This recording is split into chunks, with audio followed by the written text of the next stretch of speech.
포춘지와 타임지의 창립자인 헨리 루스라는 분이 있습니다. 이분이 남긴 명언 가운데 이런 말이 있습니다. 좋은 소식은 뉴스가 아니다. 나쁜 소식이 뉴스다. Good news is not news. Bad news is news. 여러분, 일리가 있는 말이 아닙니까? 그 결과로 오늘 이 세상은, 우리가 살고 있는 세상은 언론에 의해서 나쁜 소식으로 도배되는 그런 세상이 되었습니다. 눈을 뜨면 나쁜 소식들이 꽉 차 있잖아요. 만약 오늘 언론이 다루는 기독교에 대한 혹은 교회에 대한 뉴스만 다 모은다면 기독교는, 어쩌면 교회는 이 세상에 존재하지 말아야 할 악한 공동체로 다루어질 수도 있을 것입니다. 그러나 우리는 압니다. 언론이 다루지 않은 기독교의 진정한 뉴스가 있다는 것을 압니다. 기독교가 전하는 메시지의 핵심을 가리켜서 성경은 Good News, 복음이라고 말합니다. 마태복음 무슨 뜻이죠? 마태가 전한 좋은 소식이 아니겠습니까? 마가복음, 마가가 전한 좋은 소식이 아니겠습니까? 누가복음, 누가가 전한 좋은 소식이 아닌가요? 요한복음, 요한이 전한 좋은 소식이죠. 하지만 이 좋은 소식, 복음이라는 단어가 붙어있는 신약 성경의 최초의 4권, 즉 사복음서에만 복음이 있는 것은 아닙니다. 사실 모든 성경, 그 성경 전체는 복음의 증언이라고 할 수가 있습니다. 이 복음의 핵심이 바로 예수 그리스도이시기 때문입니다. 성경은 바로 기쁜 소식의 초점인 그리스도에 대한 증언이 아니겠습니까? 요한복음 5장 39절의 말씀을 기억하시지요? 같이 한번 읽겠어요. 시작. 너희가 성경에서 영생을 얻는 줄 생각하고 성경을 연구하거니와 이 성경이 곧 내게 대하여 증언하는 것이다. 예수님이 말씀하신 여기서 성경은 구약 성경이죠. 그런데 그 성경이 내게 대하여, 즉 그리스도에 대하여 증언하는 것이다라고 말합니다. 그렇다면 구약 성경도 바로 그리스도에 대한 증언이고, 그리스도에 대한 증언이라면 그리스도가 기쁜 소식의 초점이기 때문에 구약도 복음을 증거하고 있는 책이라고 보는 것이 합당할 것입니다. 그렇다면 오늘 저와 여러분이 함께 묵상하려고 하는 나훔서, 오늘의 텍스트는 나훔서입니다. 여러분 가운데 평생 태어나서 처음으로 나훔서를 접하는 사람도 있을지 몰라요. 자, 나훔서, 뜻밖에도 이 나훔서를 읽어보면 이 나훔서는 bad news로 가득 차 있어요. 니느웨 도성에 대한 하나님의 무서운 심판의 예언으로 꽉 차 있습니다. 하지만 그럼에도 불구하고 나훔서는 복음서라고 선포해야 옳습니다. 자, 요나 선지자가 니느웨에 가서 말씀을 증거했을 때 이 니느웨는 일시적으로 회개의 반응을 보였지만 결국은 하나님의 경고를 무시하고 우상 숭배로 돌아가므로 멸망당한 니느웨의 이야기, 이게 바로 나훔서의 이야기예요. 자, 나훔 2장 8절의 말씀을 보십시오. 2장 8절입니다. 같이 읽습니다. 시작. 니느웨는 예로부터 물이 모인 못 같더니 이제 모두 도망하니 서라 서라 하나 돌아보는 자가 없더라. 니느웨 성의 멸망을 아주 생생하게 묘사하고 있는 것입니다. 니느웨 이 성의 멸망의 또 하나의 명백한 증언, 나훔 3장 7절을 이제 보십시오. 3장 7절입니다. 나같이 시작. 그때 너를 보는 자가 다 내게서 도망하여 이르기를 니느웨가 황폐하였도다. 누가 그것을 위하여 애곡하며 내가 어디서 너를 위로할 자를 구하리요 하더라. 이제 위로할 자가 사라졌다는 것입니다. 아이러니컬한 역설적인 사실은, 자, 지금 예언을 하고 있는 나훔 선지자, 나훔이라는 이름의 뜻이 위로예요. 위로. 그런데 이제 이 성은 위로를 잃어버렸다는 것입니다. 그럼 어떻게 나훔이 그들을 위로할 수 있을까요? 자, 니느웨 성은 그들의 범죄로 말미암아 이제 하나님의 심판을 피할 수가 없었지만, 그러나 니느웨의 멸망은 역설적으로 니느웨에 의해서, 아수르에 의해서 짓밟혀왔던 저 유대 나라 하나님의 백성들에게는 그것이 새로운 복음의 시작이 된 것입니다. 그들에게 자유를 누릴, 해방을 누릴 시간이 가까우고 있는 것이에요. 바벨론이라는 새로운 강대국이 일어나 아수르를 침몰시키면서 유대 땅, 유대 백성들에게 해방의 시간이 가까운 것입니다. 이것은 아름다운 소식이죠. 그래서 오늘 본문, 자, 나훔 1장 15절이 어떻게 시작되고 있는가 주목해 보십시오. 같이 읽겠습니다. 시작. 볼지어다 아름다운 소식을 알리고 화평을 전하는 자들의 발이 산 위에 있도다. 아멘. 여기 나훔이 전하고 있는 아름다운 소식, 굿뉴스가 있습니다. 이 소식은 궁극적으로 저와 여러분의 메시아, 우리의 메시아 되시는 예수님, 그분을 구주와 주님으로 우리의 마음속에 영접하고 그분의 다스림, 그분의 통치를 받을 백성들에게 약속된 아름다운 삶의 약속입니다.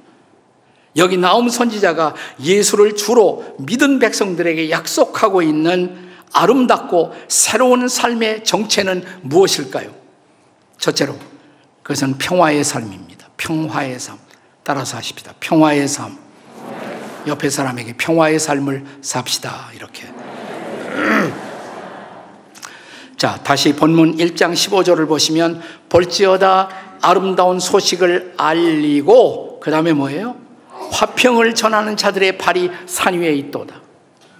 그런데 똑같은 메시지, 동일한 메시지가 바로 이사야 선지자를 통해서 선포되고 있었다는 것을 기억하십니까?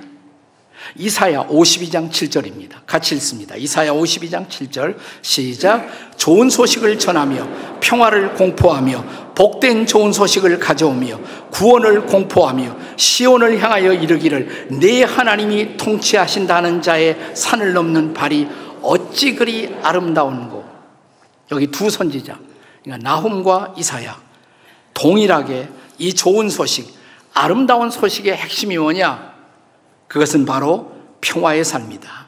하나님이 통치하심으로 하나님의 다스림을 받는 백성들의 삶 속에 평화가 오고 있다는 것입니다.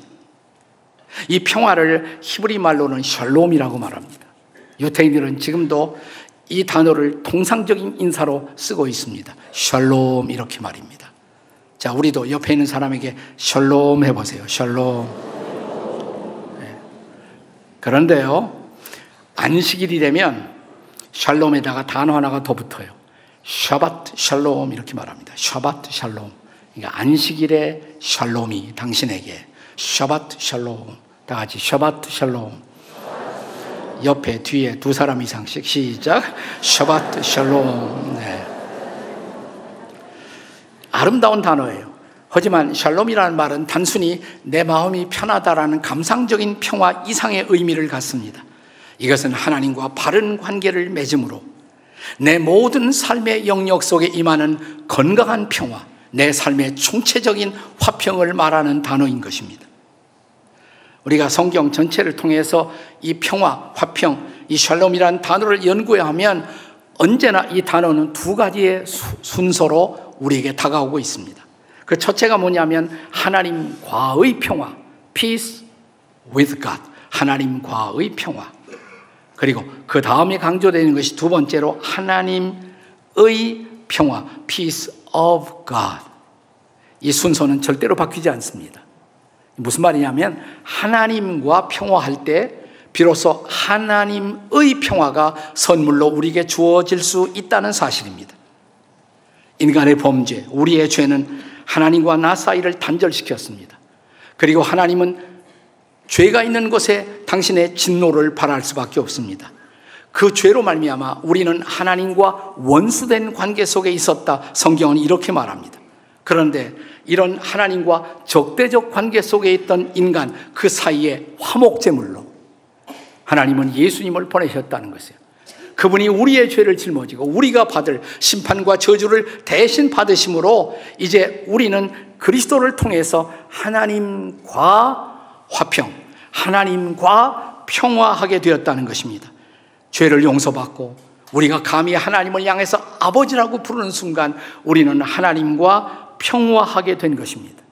그리고 이런 사람들에게 주어지는 놀라운 선물이 바로 하나님의 평화가 선물로 주어지는 것입니다.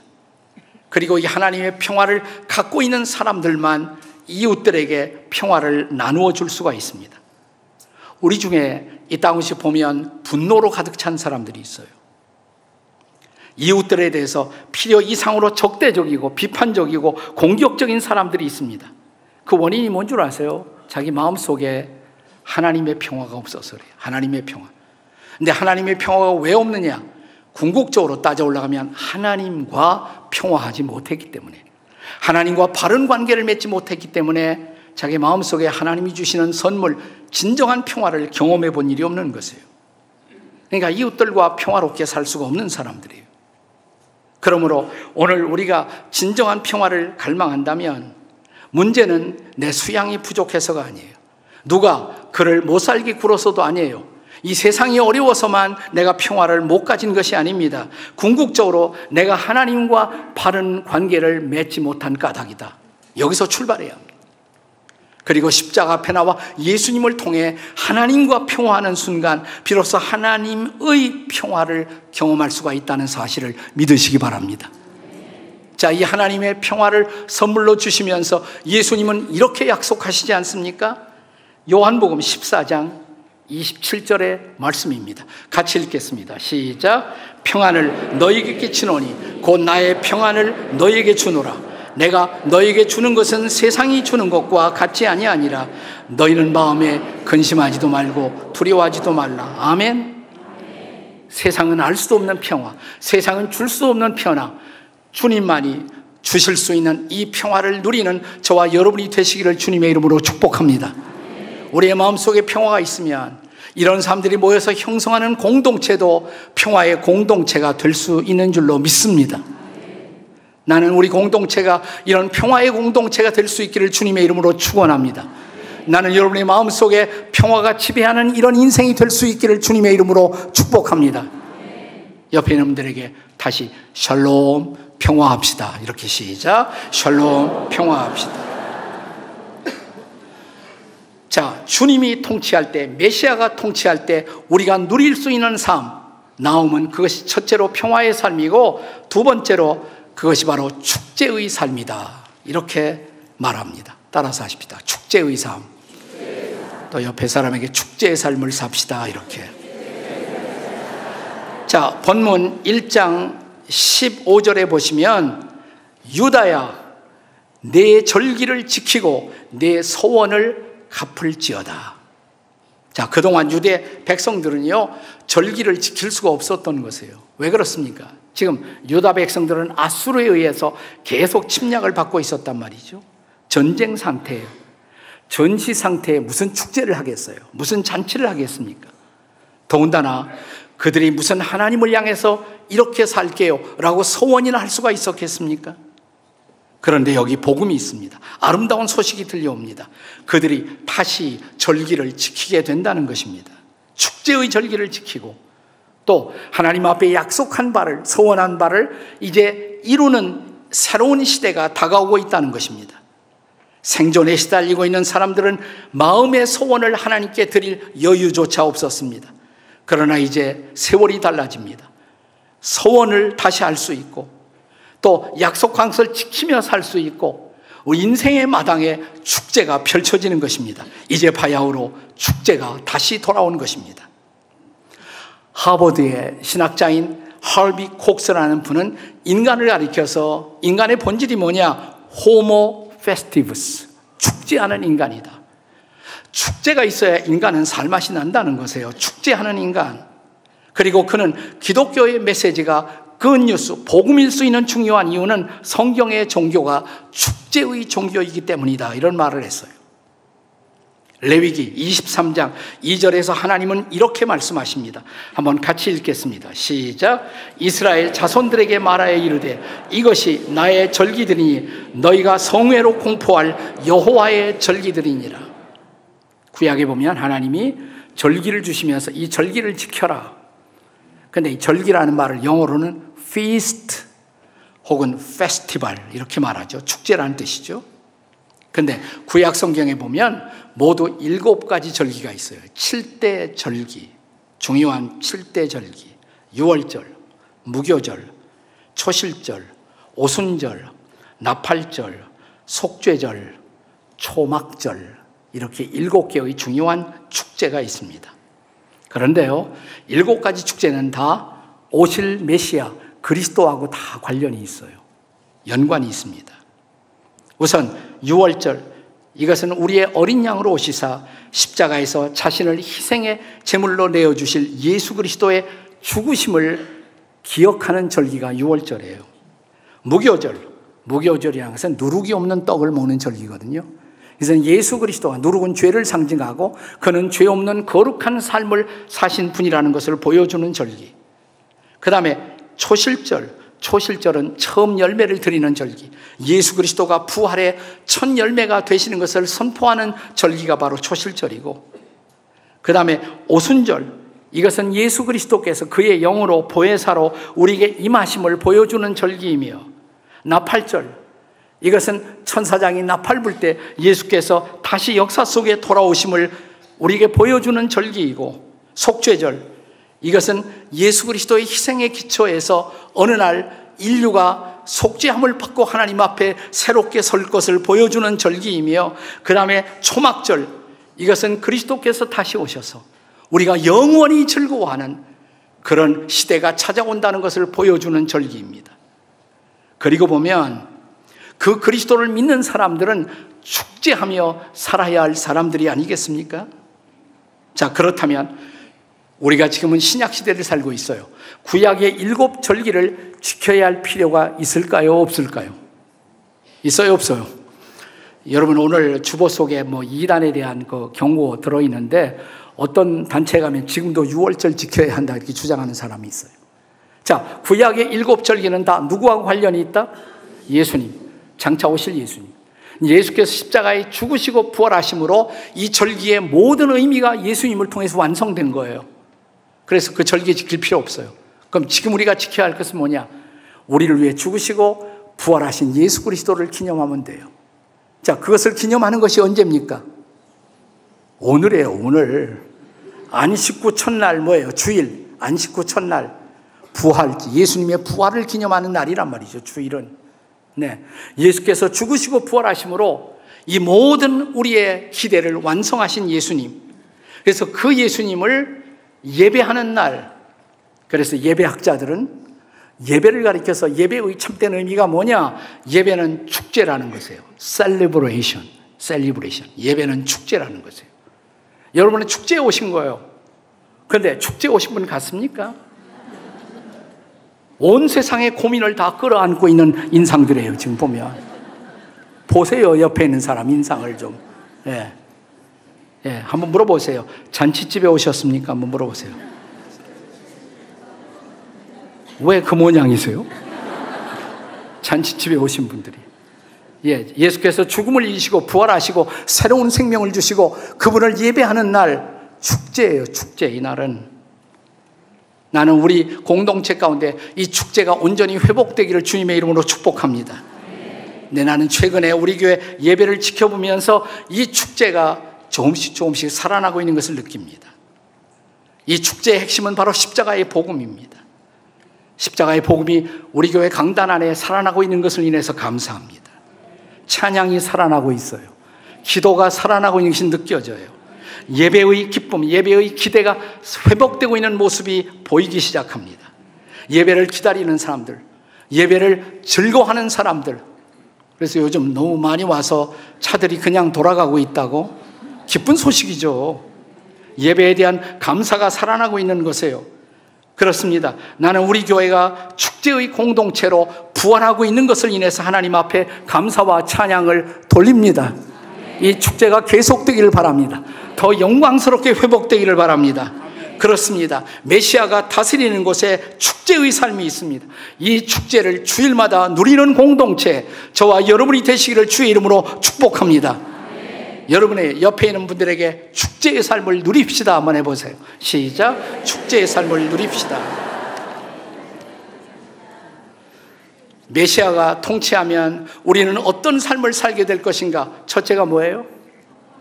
평화의 삶. 둘째, 축제의 삶. 세 번째, 영광의 삶입니다. 따라서 하세요. 영광의 삶. 옆에 분들에게 영광의 삶을 삽시다. 오늘 본문 2장 1절에 보시면 니느웨의 마지막 멸망의 순간을 예고합니다.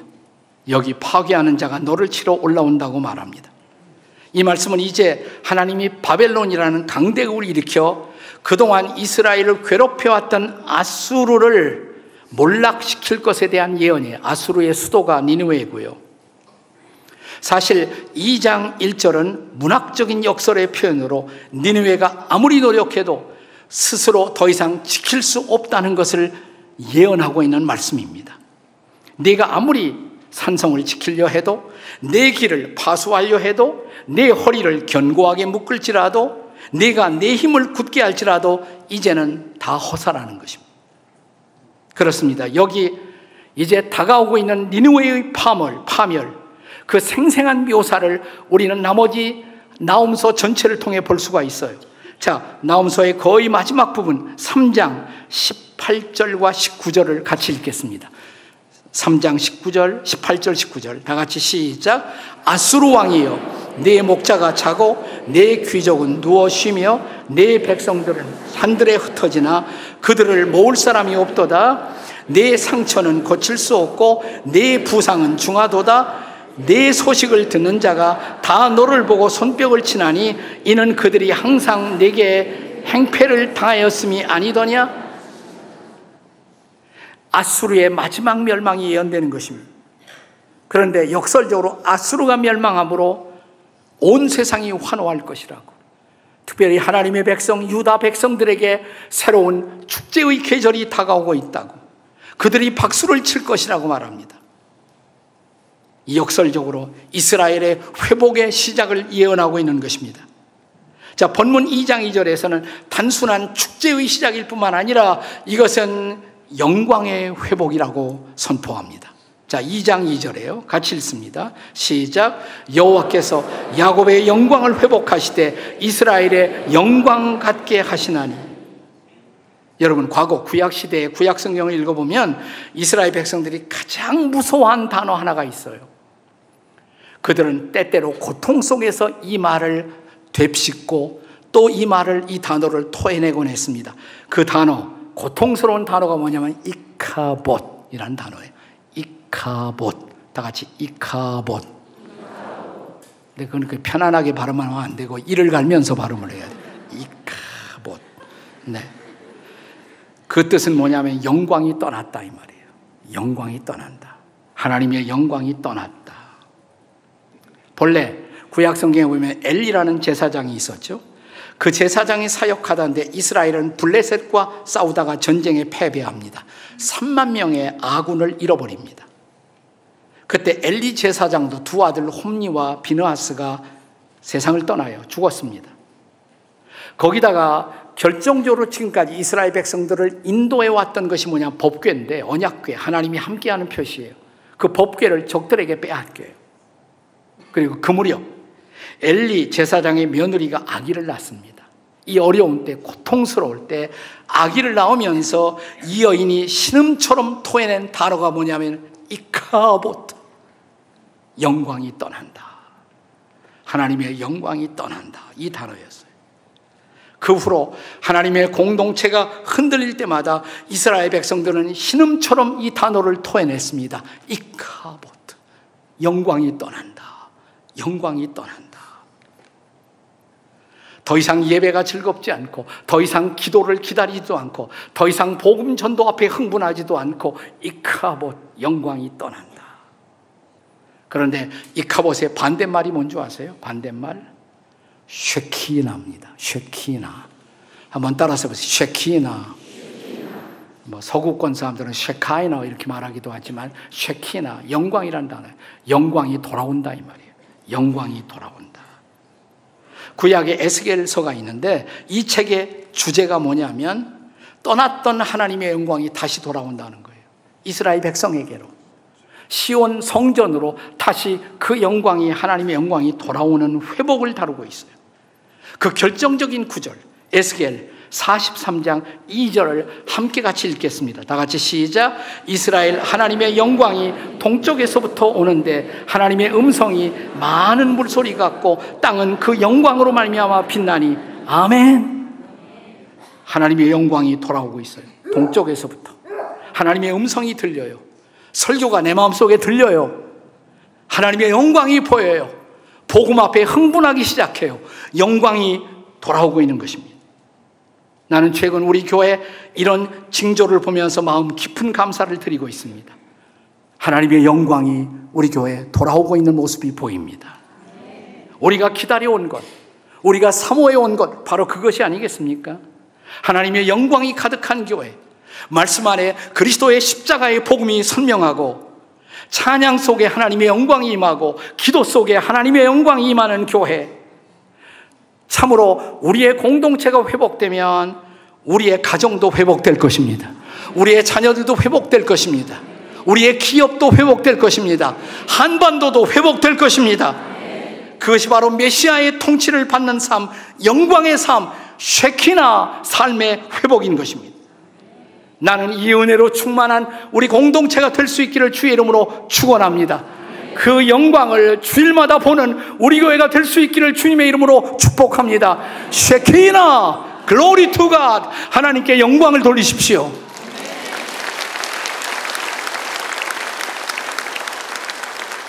이 영광의 삶으로 충만한 저와 여러분, 우리의 삶이 또한 되시기를 주님의 이름으로 축복합니다. 아멘. 기도하시겠습니다.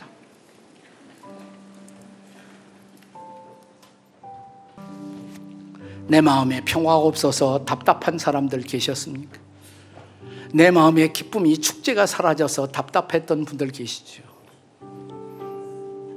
그러나 이제 평화가 돌아옵니다. 기쁨이 돌아옵니다. 축제가 돌아옵니다.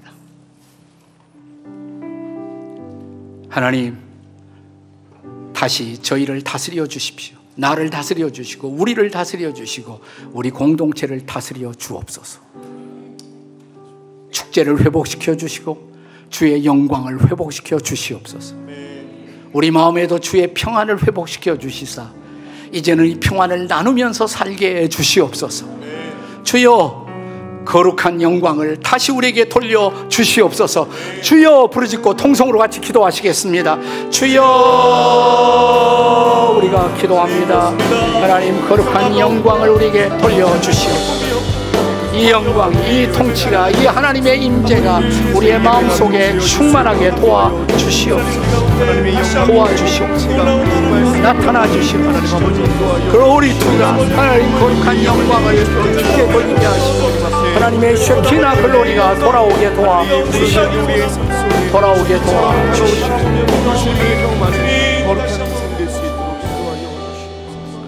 평화를 잃어버렸던 마음속에 평화가 회복될지어다. 기쁨을 잃어버렸던 마음속에 기쁨이 회복될지어다. 하나님의 공동체 안에 영광이 회복될지어다. 하나님의 영광이여 임하여 주시옵소서. 영광의 영이여 오시옵소서. 우리를 다시 다스려 주옵소서. 하나님의 영광으로 충만하게 해 주시옵소서. 그리스도의 십자가가 해답인 것을 선포하게 도와 주시옵소서. 예수님의 이름으로 기도합니다. 아멘. 다 일어나셔서 우리 힘차게 찬양합니다. 박수치면서 아름다운 이야기, 아름다운 소식이 있습니다. 아름다운 이야기가 있네. 구세주의 사랑 이야기, 영광스러운 천국 떠난 사랑, 나와 같은 죄인 구하려. 주님의 그 사랑, 주님의 그 사랑 정말 놀랍네. 놀랍네. 놀랍네. 오, 주님의 그 사랑 정말 놀랍네. 나를 위한 그 사랑, 넓고 넓은 우주 속에 있는 많고 많은 사람들 중에 구원받고 복받은 이모, 주의 사랑 받고 산다네. 주님의 그 사랑 정말 놀랍네. 놀랍네. 놀랍네. 오, 주님의 그 사랑 정말 놀랍네. 나를 위한 그 사랑, 사람들은 이해할 수 없네. 주를 보낸 하나님 사랑, 그 사랑이 나를 살게 하네. 갈보리의 도 속의 사랑,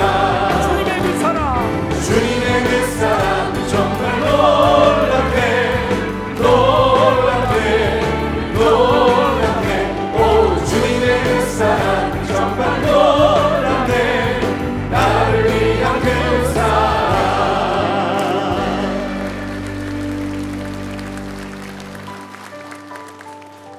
옆에 사람들에게 아름다운 소식을 전합시다. 이렇게 아름다운 소식을 전합시다.